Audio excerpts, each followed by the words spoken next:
Let's be perfectly honest. Nobody likes dealing with telemarketers. But what's even worse than dealing with somebody calling you, asking for information, or trying to get your moment for a survey is when it's a robocall or an unsolicited text message. You can't tell the person, do not call me anymore. It's just an automated system.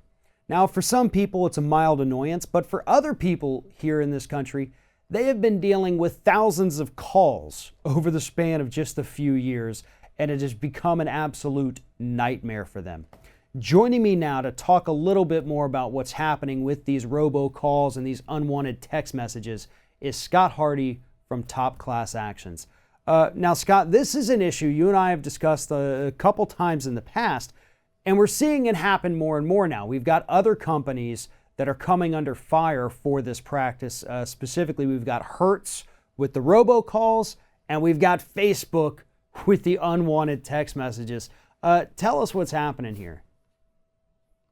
Yeah, it's interesting. Even though we have the do not call registry, these spammers, for the most part, don't pay attention to it, and they know that they can go ahead and violate the do not call registry. While it might be up to a $500 or $1,500 per call, damages that could be awarded, for the most part, it doesn't happen. They go ahead and they'll get a class action filed against them. They'll pay the piper, and they'll pay that settlement where people could get hundreds of dollars back in a class action settlement. So these settlements typically are very good for individual consumers, but it's still happening. I mean, it's so bad that in India, they actually made Apple, and it's really hard to force Apple to do anything.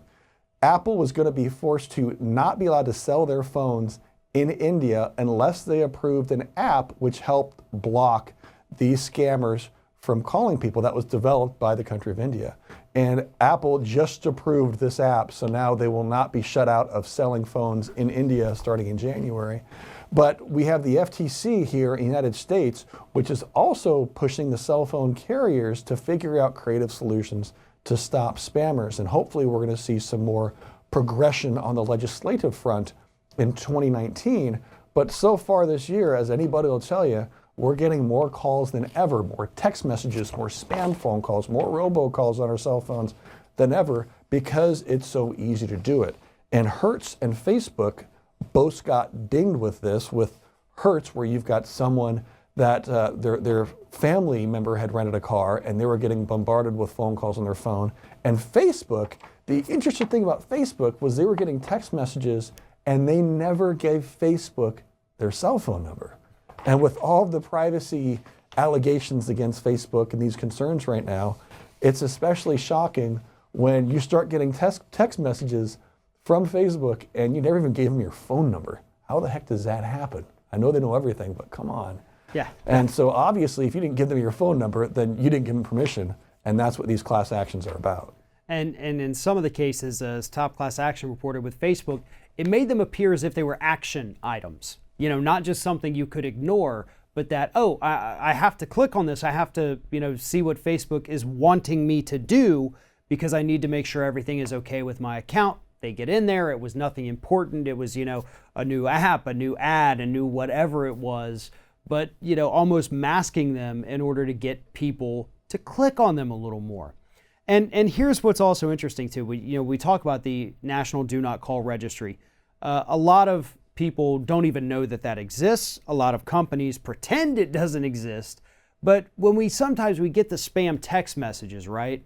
We may not be part of the Do Not Call Registry, but we get the text message that says press no to stop or to get out of this.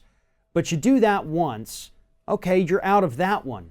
But whoever it is that sold your phone number, they've sold it to 100 different corporations, 100 different groups. And even if you opt out of their system, they can still sell your phone number to somebody else who can sell it again and again and again. So just opting out of one specific, whether it's an email, mass email that you don't want to get, whether it's text messages, whether it's robocalls, once they start, unfortunately, that kind of seems to just snowball from there, even if you're very diligent about opting out of all of them, isn't it? Yes, it really does. And there's a larger problem, as you mentioned, is that you go ahead and take the time to unsubscribe, to opt out of the text message, to listen to that phone call and say, no, I'm pressing 9 to not be bothered further by these marketers. But the unscrupulous marketers out there go, hey, this guy just pressed 9, so he's not going to be called anymore. This is a valid phone number, everybody else out there, so let's make sure that we sell this phone number far and wide, because this person will actually answer the phone and opt out. You've got a live body here, you're going to get called a lot more. And there have to be better ways to fix this and block this. But when you have big brands like Facebook and Hertz that are doing these things allegedly illegally, we want to make sure that we keep them in check because they're big enough to know better.